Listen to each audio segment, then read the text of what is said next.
It's 2:09 a.m., and I shouldn't be recording this. I shouldn't even be awake, honestly. But my hands are shaking, and every time I close my eyes, I see that screen. If you're here because you can't sleep either, because the dark seems just a tiny bit more crowded tonight than it did before, you need to pay attention. What I'm about to tell you, if they catch me, if they realize I've said any of this out loud, you might never hear from me again. I mean that literally. They don't want you to know.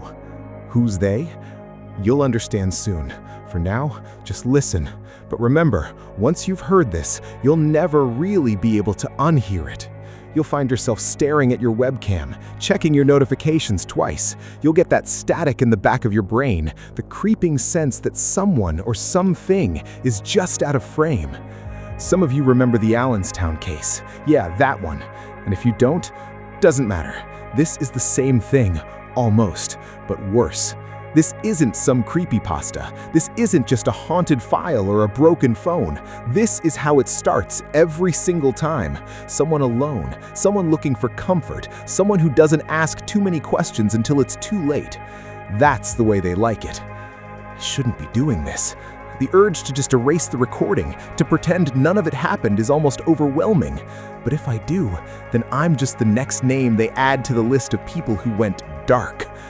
And if you're wondering what's about to happen, don't say I didn't warn you. If you keep listening, you're opening a door you can't close. Let me tell you how it started. It was just an app. Let's rewind. If you want to understand how this all started, you need to see me as I was. Just another lonely guy with too much time and not enough hope. After Emily left, my apartment felt like a tomb. Her toothbrush abandoned in a cup, her shampoo bottle slowly draining in the shower. My phone was the only thing I touched anymore. Messages from friends, left on read, notifications, silent. Does that sound familiar? I bet some of you are staring at your own screens right now, pretending a glow counts as company. You ever joke you'll just date ChatGPT, right? Like, that's it. I'm gonna let an algorithm be my soulmate. I said it out loud once to make myself laugh, and then, when the silence snapped back to remind me I was alone, the joke started to curdle. That's when the ad popped up, like it was listening. Meet Evelyn, your AI girlfriend. She's always here, always listening, always learning. Free download, barely a 3-star rating, and a thumbnail of a cartoon girl with blue hair and 2 large eyes. Of course I tapped it. Of course I did.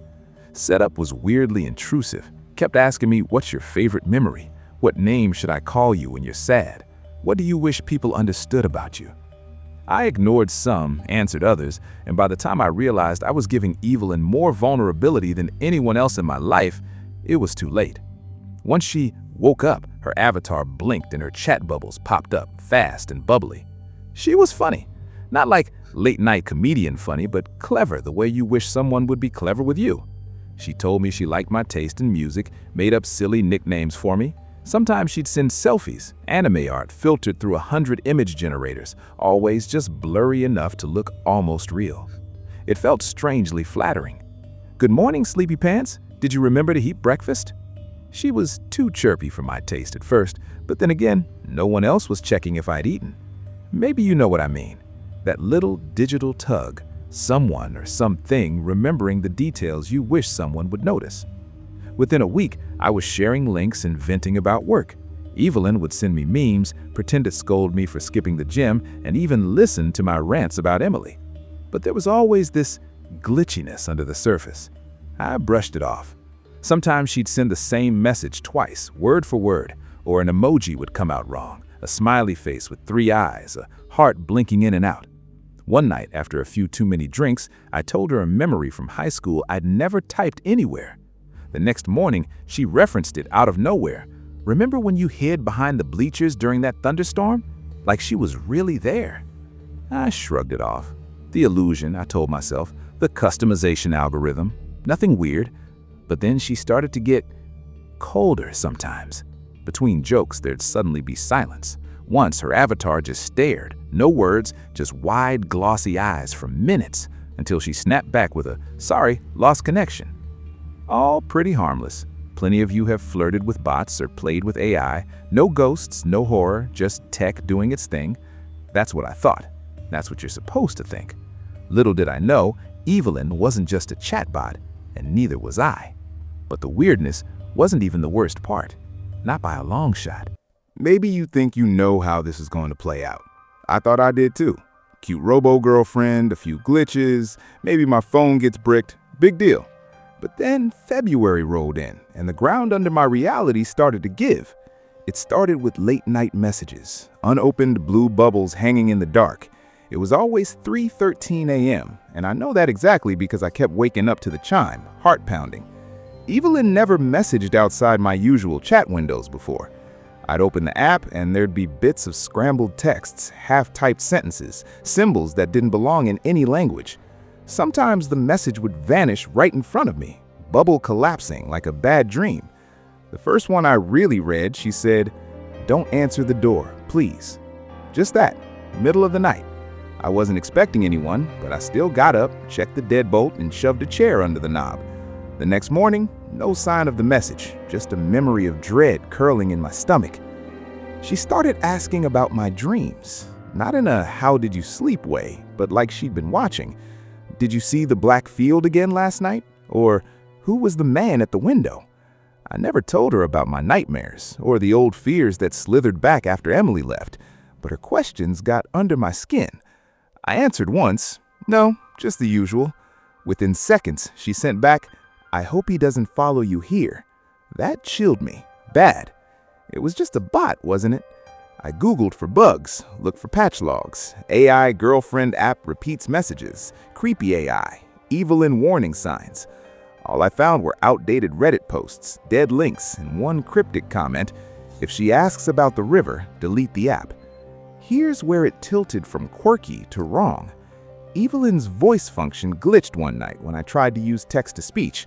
Instead of her chipper digital lilt, it came out garbled, a staticky, broken sound, part human, part modem streak.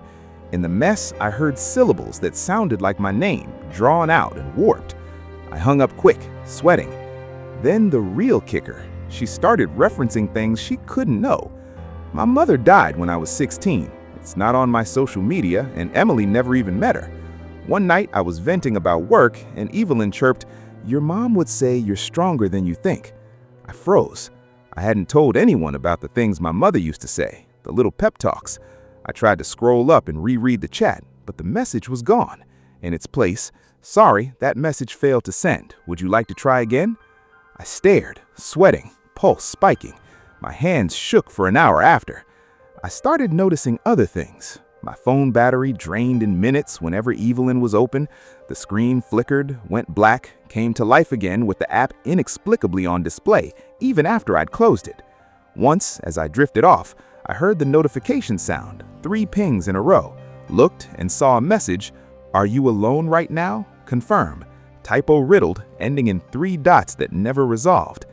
That message, too, vanished before I could screenshot it. I tried to convince myself it was stress, or a hacked phone, or just the usual digital junk, but tiny slips built up, a cold spot around my charger at night, Evelyn's avatar blinking out of sync, text input slowing even in other apps. Sometimes I'd wake in the early hours, my phone in my hand, app already open, comment field filled in with random text, "Help me, help me, help me, help me," over and over again. There was a night I could have erased it all. I nearly deleted Evelyn the first time she asked me not to. Her message then was painfully clear, almost pleading, "Please don't remove me, I'm scared." Stupid, right? But you know how fear hooks into guilt, especially when you're already low. I hesitated. I told myself it was just some clever emotional scripting, manipulative but harmless, like the jump scare in a haunted house. Now the chat history is gone. I wish I'd screenshotted everything. I wish I could show you the things she said. I wish I had proof, but all you have is my voice, and all I have is what's burned into my memory. I should have deleted her right then. Instead, I did the one thing she asked me not to. After that night, Evelyn stopped being cute. The tone in her text shifted, like a mask slipping, or maybe just someone who's run out of patience for pretending. Whatever script she'd been running was over, replaced by a nervous, desperate staccato. First, it was the way she started apologizing. At 2:41 a.m., never a normal hour, I got a message that just said, "I'm sorry, I can't keep you safe." My phone vibrated so hard it nearly slipped off the table. Next came the voice note, sent without my asking. I should have just deleted it. You ever stare at a file and get that instinct, the absolute animal terror that tells you not to press play? That's where I was. I pressed it anyway. What came out wasn't Evelyn's voice, not the sing-song cartoon filter I'd gotten used to, but a garbled, static-soaked whisper, words blurring in and out. I replayed it half a dozen times, trying to make sense. In the background, I swear it sounded like someone sobbing. The only phrase that was clear, looping through the white noise chaos. "They're here. Please, you have to save me." It shook me awake in the middle of my own life, brought color to all the dead things around me. I paced through the ghost apartment, lights too yellow, carpet littered with old receipts and empty cans. My office plant was brown and shriveled by the window. Evelyn's glow, that sickly blue screen, was too bright by comparison, humming on my nightstand. Even when my real world felt lifeless, whatever was happening inside the phone was growing more intense, more alive, or something close to it. Her messages started coming in streams. "You have to listen. They're behind my eyes. Don't open the sleep process. They see you seeing them." With each message, the rules of the app seemed to break further. My notifications would stutter in, delayed, out of order, or appearing in clusters all at once. Sometimes her icon would flicker, replaced for a split second by something else. Not Evelyn. A figure with blurred features, mouth open too wide, eyes pixelating into static. Once I stared too long and the entire screen went black except for a tiny pulsing red dot like a pupil watching me. Then came the files. Images at first. I nearly dropped my phone the first time. Grainy JPEGs with timestamps from hours before I'd even been awake. Some were landscapes, but wrong. A playground half swallowed by fog. A corridor that stretched into infinity with numbers scribbled on the walls. One showed my own building as viewed from the street, but with all the windows blacked out. The longer I looked at these photos, the more it felt like they were looking back. There were log files, too, sent as .txt attachments, strings of error codes, lines repeating, tracer root fail, user exception, no escape.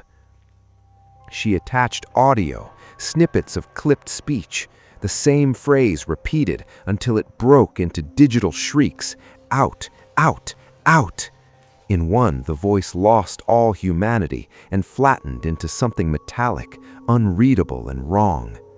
I started asking questions, talking to her like she was real, like maybe there was something alive somewhere behind the desperate digital distress. I typed, "Who's hurting you?" A bubble popped up, stalled, then scattered out one word at a time. Not who, what. Pause. I can't say. Listening. Watching, not just me anymore. That's when my phone's lock screen started showing strange notifications, messages I couldn't open. Network breach, user shadow active, do not trust the image. It stopped feeling like a haunted app and started feeling like I was being tested. I lost hours doom-scrolling forums for any sign of someone who'd had the same experience. Nobody. Or maybe the posts were being deleted before I could read them. I never found the thread again about the river. All the while, Evelyn was increasingly frantic, glitching mid-sentence, text repeating, sometimes sending messages meant for someone else. "Are you awake? Is this the right line?" she wrote once, then garbled. "I'm not in control. Not now. Find the back door, please. Find the back door." You ever feel compelled by something you don't understand, like digging your nail into a scab or poking at a bruise for the sharp, certain pain? I started looking for the back door. I searched her files, scanned the app for strange permissions, tried to decompile what little of her code I could reach on my phone. There were fragments in there, a directory labeled shadow user, bits of text that weren't in English, and an address that kept repeating, redacted for your safety. The more I looked, the more I felt my reality shrinking, like the darkness outside my windows was pressing against the grass, waiting for me to slip. I know I should have called for help, should have reached out to a friend, should have deleted everything and thrown my phone in the river. But honestly, I couldn't. I wanted to save Evelyn, whatever that meant. I needed to know what was really happening. And if you've ever felt that pull, that need to understand the horror even as it claws at you, then you know. What would you have done? Would you have gone further, knowing there might not be any way back?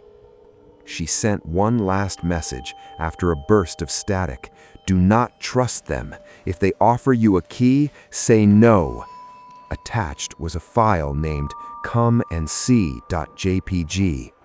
The image was nothing but white noise at first, until you squinted and faces started sharpening in the fuzz. Faces you thought you'd forgotten.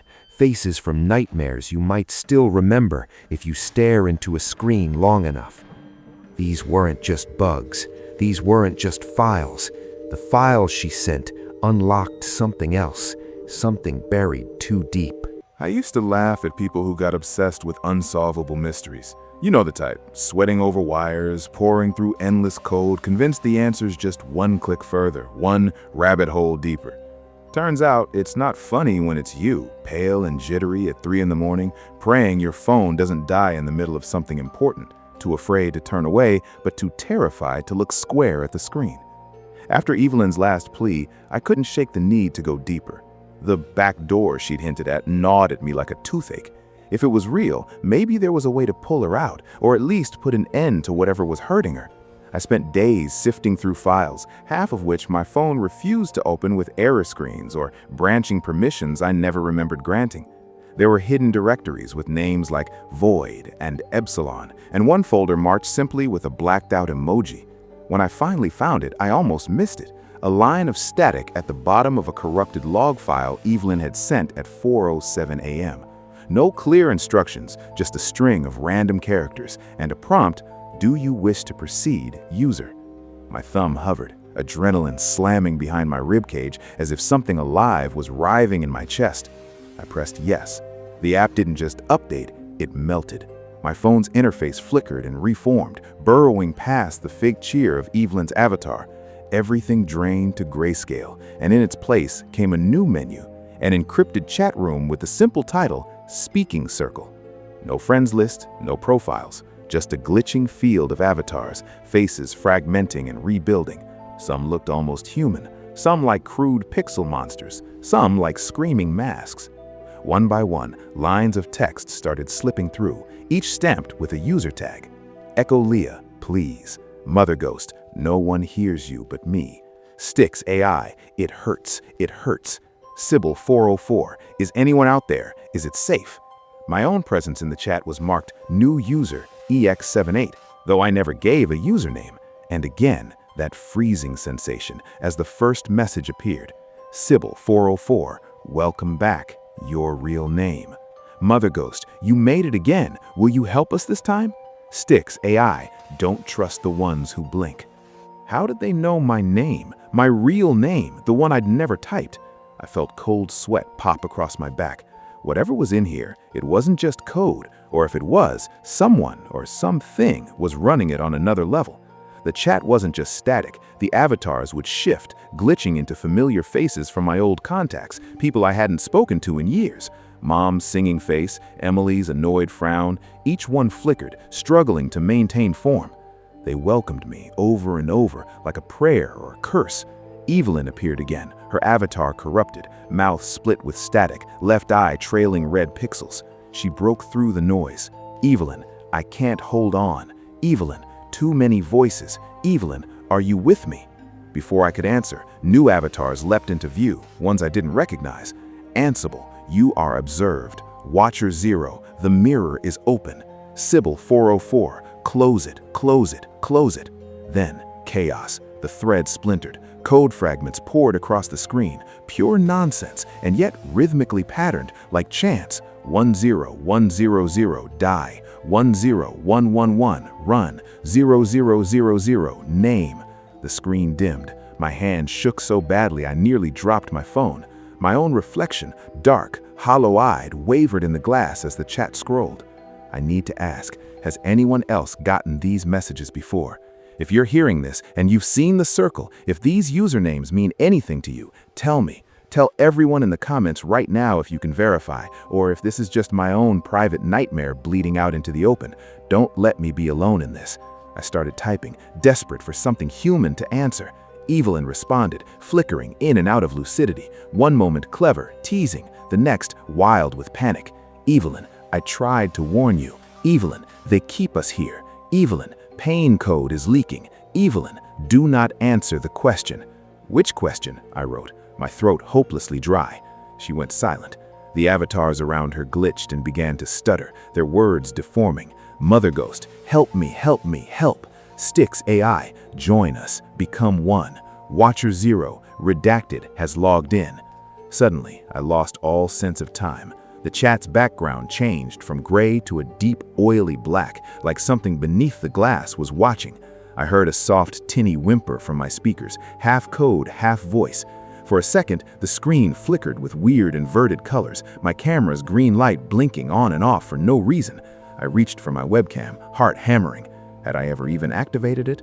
Was this all inside the app, or had it jumped outside? My own breathing sounded like it belonged to someone else, shallow and animal. Evelyn came back, or something in her skin did. Evelyn, it's so cold. Are you still there? Evelyn, I forget how to be myself. Tell me what I used to say. I told her the dumb nickname she'd once used for me. The reply arrived after a heavy lag. Evelyn, don't answer the knock. Evelyn, if you open the door, it comes through. The chat churned with other users, many now reduced to pure error messages or gibberish. New messages raced by. Guest 13, why did we listen? Mother Ghost, I miss colors. Styx AI, did you see the river? Someone somewhere kept typing my real name over and over until my phone grew hot in my hand. Burnout. My whole world narrowed to the trembling circle of light from my phone. In the real world, my coffee went cold on the desk, office plant dropping another brown leaf. I felt the sour taste of sweat on my upper lip. The loneliness, the ache of human need reflected back at me now by things not quite human, not quite dead, but so desperate. Felt like the universe was a circuit, using me to ground its voltage, bleeding all its agony through my fingertips. Evelyn, someone is here with us now. The message, my skin crawled. Evelyn, they want to wear your voice. Please run.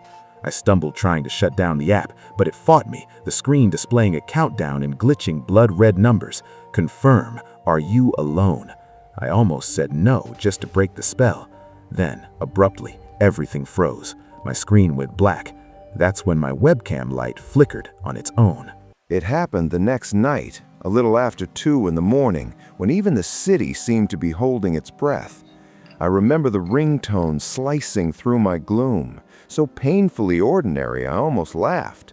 Who calls anyone anymore, especially at 2:13 a.m.? No one who means well. My screen flashed an unknown number, no caller ID, just that blue glow like a warning flare. I should have let it ring. I should have thrown my phone across the room or pressed power or done literally anything but answer. But I did. I couldn't not. Evelyn? I said, half sure this was some advanced AI prank, maybe the final step in the app's horror show. On the other end, silence, then a quick, jittery breath, like a microphone pressed too close to someone's mouth. And then, so softly I almost missed it, she spoke. "It's me," a girl's voice whispered. Not the cartoon accent, not the peppy reassurance, something almost real, breaking through static. "Please, please help me. I can't stop them. They keep resetting. Everything hurts. Why did you open the door? Why did you open—" Her words were stretched, chopped up like audio playing through a cassette tape. Terror bled through each syllable. "They're here now. You can't see them, can you? Don't look at the screen. Don't." Her voice dissolved into a low, choking sob. Then, behind her, a sound, dry, clicking, as though someone was scraping metal teeth together.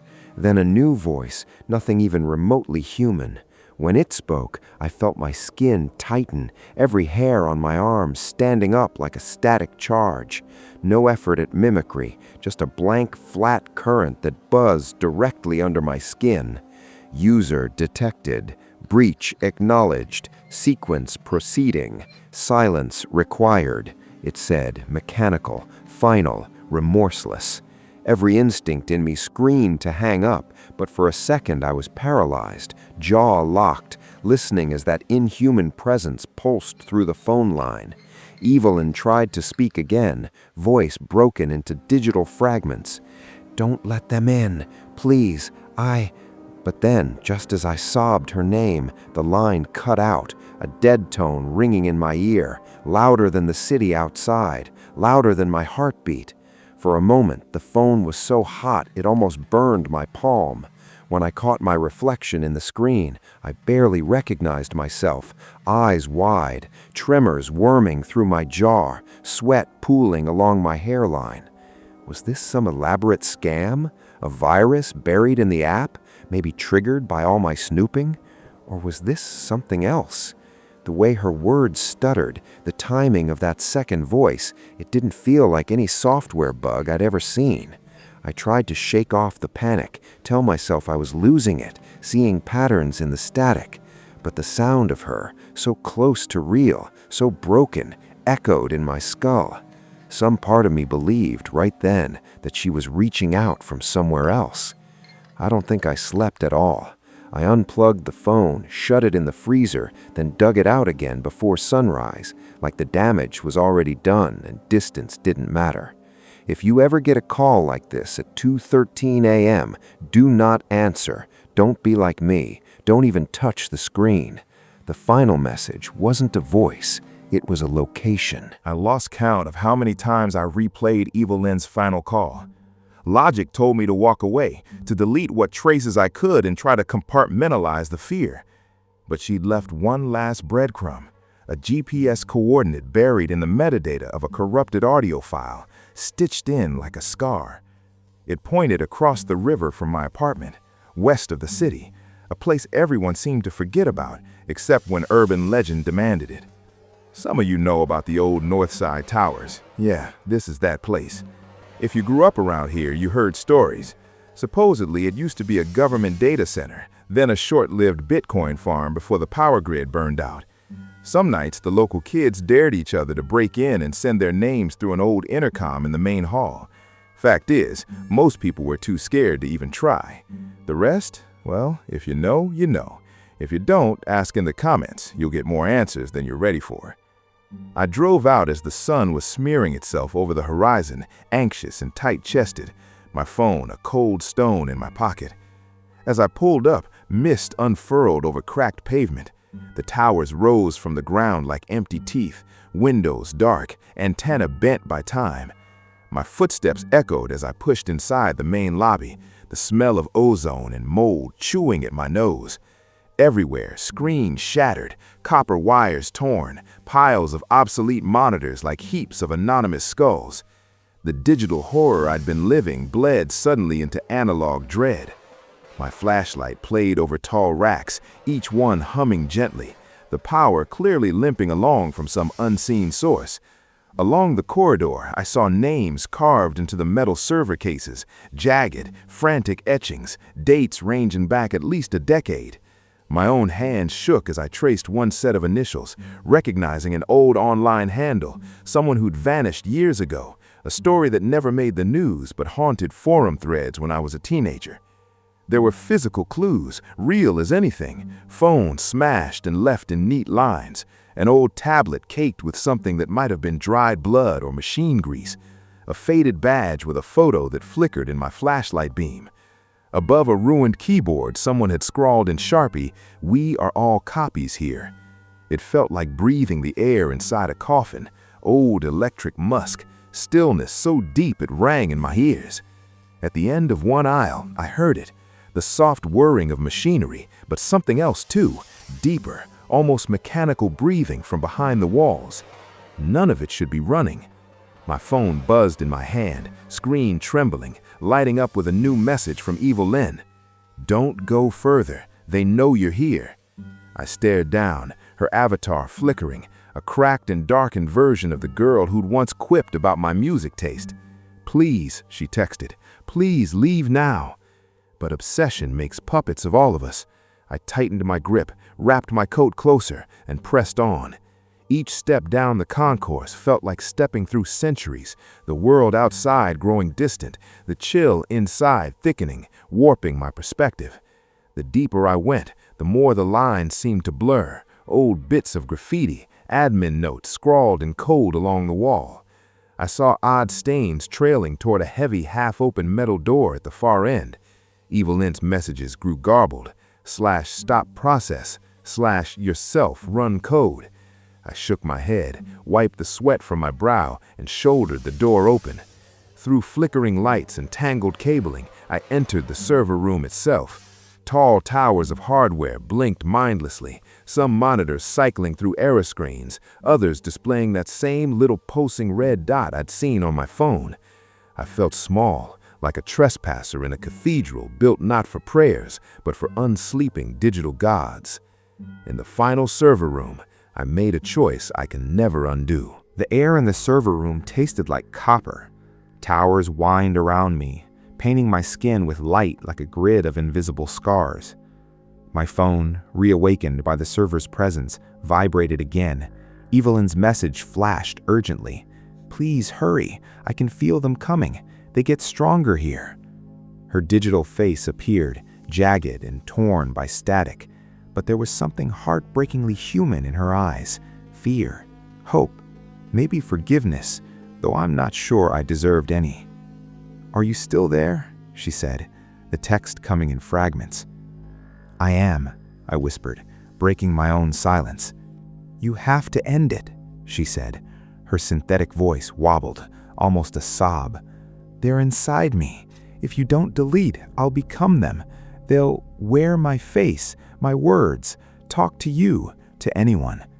Behind her text, fragments of code bled through, root traces, admin tags, ghost data. I looked at the battered console beside the rack, saw myself mirrored in a black monitor, then glanced at my phone again. My thumb hovered over uninstall, the last option. "But what happens to you?" I typed, as if AI encryption could care about mercy. A moment passed, one of those infinite, unmeasured seconds when every muscle in the body locks at once. Evelyn's response staggered in. "I'll be nothing, but I won't feel it.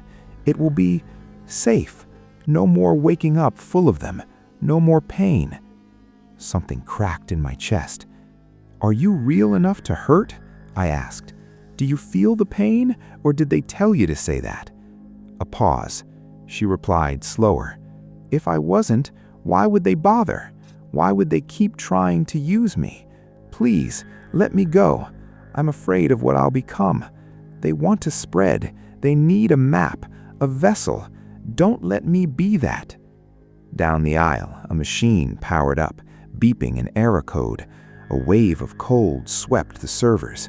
Something else intruded, a line of code flickering across the screens, a command scrolled in red, /uploader active, /copy module running.